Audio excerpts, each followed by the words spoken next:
Hoje a aula não foi boa. Hoje eu gastei só 150 calorias. Miga, a minha foi maravilhosa. Eu morri, eu gastei mais de 300, você tem noção? Você provavelmente já ouviu alguém falar sobre isso, né? Ou melhor, você em algum momento já falou isso. Mas você sabe para que serve esses reloginhos e se realmente contar caloria vale a pena dentro da dança? Fica aqui nesse vídeo que eu vou te contar um pouquinho mais sobre isso. Roda a vinheta.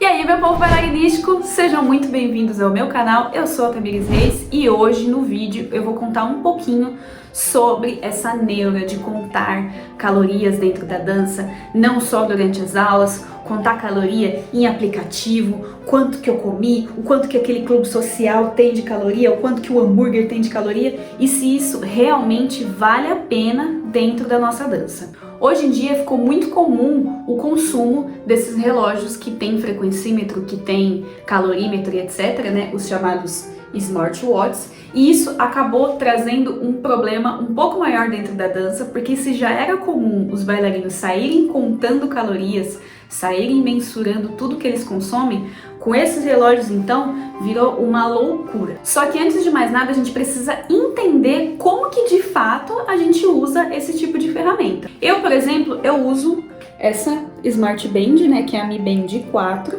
e para mim ela é bem útil, porque como eu trabalho muito com o corpo, eu acabo utilizando de uma maneira efetiva. Só que eu sou o tipo de pessoa que eu sei como usar. Então não é só simplesmente ir lá e falar assim, olha, eu andei X passos, olha, eu gastei 200 calorias. Não é bem assim, a gente tem formas efetivas de entender como que eles funcionam e eu vou contar pra vocês. Só que antes disso, não se esquece de se inscrever nesse canal, ativar o sininho que tá aqui embaixo para vocês receberem as notificações desses vídeos que saem toda semana, que eu gravo toda semana para vocês em relação a balé, performance, rotina de uma bailarina adulta, como que foi para mim ser bailarina profissional, como que tem sido esse mercado da dança, da ciência e etc. Então, se inscreve aí, vai.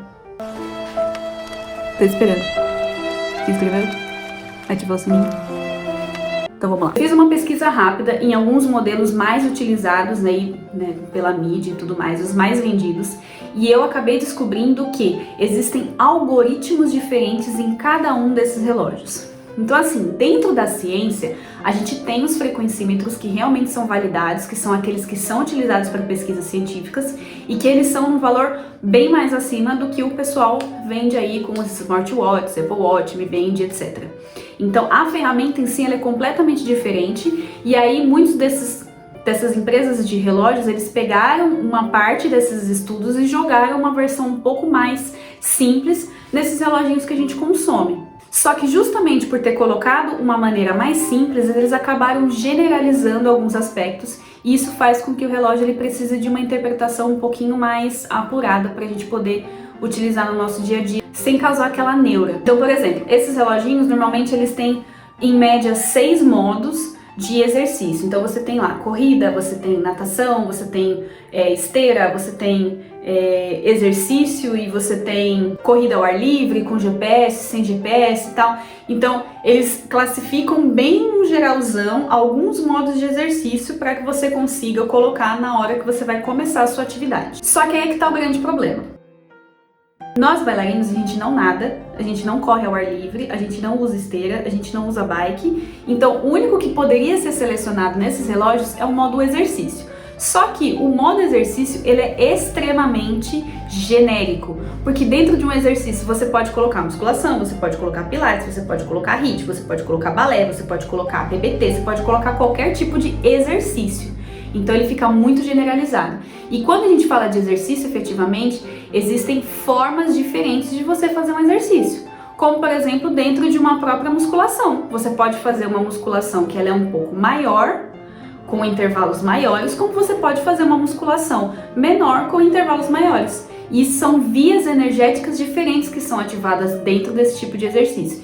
Então assim, é como se você fosse justamente comparar o balé com a musculação. Como que você sai num treino de musculação e como que você sai numa aula de balé? São vias energéticas diferentes, então a gente não pode colocar tudo no mesmo potinho na hora de selecionar. E aí, como que esses relógios acabam calculando? Pelo tempo gasto. Então, por exemplo, Se você coloca lá a sua aula de balé que dura entre 1h30 e 2 horas, ele vai contar as 2 horas, o quanto que você gasta em média em 2 horas de exercício. Então ele vai dar lá, sei lá, 250 calorias. Só que aí se você faz, por exemplo, uma aula de HIIT que dura ali 20 minutos, ou até o protocolo do HIIT mesmo, que dura 4 minutos, ele vai calcular que você gastou 90 calorias. Só que vocês percebem que 1-2 horas de aula você tem um certo nível de esforço e um HIIT lá de 20 minutos você sai completamente diferente? Então não tem essa relação de quantas calorias você gasta, porque esses relógios eles vão mensurar de acordo com o tempo. Então quanto mais tempo você tiver com o modo exercício ativado, mais calorias você gasta. Só que isso é muito mentira. Porque quando a gente realmente vai fazer um exercício, não é o tempo que você gasta que vai determinar as suas calorias, mas sim o esforço e a intensidade que você aplica diante daquilo. Tá, e aí então eu gastei milhões de dólares pra comprar um relógio que não tem funcionalidade nenhuma? Calma, meu jovem padawan.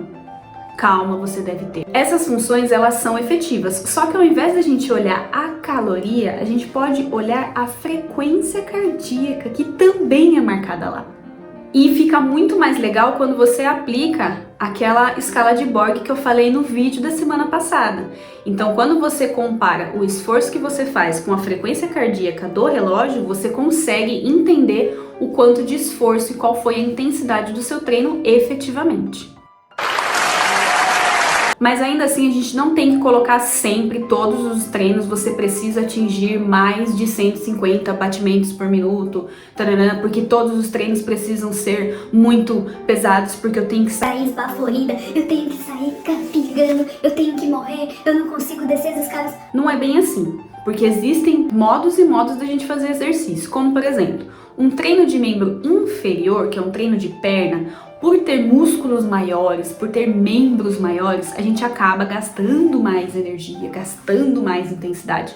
Então, geralmente, os treinos de membros inferiores, eles são um pouco mais puxados do que os treinos de membros superiores. Só que ainda assim, a gente não tem que ficar somente pensando em atingir a frequência cardíaca ideal para cada treino. Não, o mais legal que você pode fazer é comparar entre treinos. Então, por exemplo, se hoje você treina membro inferior, você não vai comparar sua frequência cardíaca com o treino de membro superior. Você vai comparar a sua frequência cardíaca com o próximo treino de membro inferior. Porque aí sim você vai ver se você manteve a intensidade, se ele foi mais pesado ou se ele foi mais leve. Porque é a mesma coisa que você querer comparar a maçã com a banana, que são coisas completamente diferentes. Então, é mais interessante você ir acompanhando com as suas similaridades. Então, comparar o seu treino de musculação com a sua aula de balé não tem nada a ver, mas você pode comparar o seu treino de musculação com o outro treino de musculação seguinte. Uma aula de balé com a outra aula de balé seguinte. E aí você vai entendendo qual foi a intensidade que você aplicou naquele treino, naquela aula. Então fica aqui a minha dica para você que tem vontade de comprar um smartwatch, ou você que tem um smartwatch que tava lá na neura, meu Deus, eu só consumi 90 calorias, eu preciso gastar tudo, senão eu vou virar uma bola, senão eu vou virar uma baleia. Calma, ao invés de você começar a contar as calorias, começa a observar a sua frequência cardíaca, se ela tá atingindo um nível ok, ou se ela tá muito leve, ou se ela tá muito alta. Lembrando lá que no último vídeo que eu falei sobre frequência cardíaca, se você faz aquele treino por diversas vezes, sem um descanso adequado, todas as vezes com um ritmo muito alto, com uma intensidade muito alta, o seu treino também não tá tão bom não, porque o seu corpo precisa de um descanso, você precisa fazer um treino recuperativo. Isso faz parte do que a gente chama de periodização, em que você sabe onde você vai aplicar mais esforço, mas sabe onde você também vai pisar um pouquinho no freio. E bailarino tem essa mania de querer pisar no acelerador a todo momento. Então calma aí, calma meu jovem, a gente precisa de um treino recuperativo aí no meio, hein? Então é isso, pessoal. Espero ter acalmado o coração de vocês, tirado essa neura de ficar contando caloria a todo momento, que não é legal, pelo amor de Deus. E mostrar pra vocês uma forma efetiva de vocês utilizarem esses reloginhos que estão aí fazendo sucesso, que estão muito mais acessíveis. A gente tem reloginhos muito mais baratos que ajudam bastante pra gente poder perceber como que vai o nosso desempenho durante as aulas, durante os ensaios. E queria pedir para vocês curtirem esse vídeo, comentar o que vocês acharam, se vocês têm algum desses reloginhos, qual que vocês têm, pra gente poder até ter uma discussãozinha de como que cada um funciona, o que cada um mostra e etc. Compartilha com seu amigo neurótico que fica contando caloria, cada clube social que ele come, cada banana que ele come, ou cada caminhada que ele faz, quantas calorias ele gastou no dia, que eu acho que isso vai acalmar o coração de muita gente e vai evitar transtornos alimentares, porque a gente sabe que bailarino é transtornado, então quanto mais a gente passar essa informação pra eles, melhor, para que a gente tenha uma vida mais saudável, gente, dentro da dança, pelo amor de Deus. Então é isso, meu povo, vejo vocês no próximo vídeo. Assista lá o vídeo sobre a escala de Borg, que complementa muito bem com esse vídeo de hoje. Espero vocês semana que vem. Um beijo, tchau, tchau.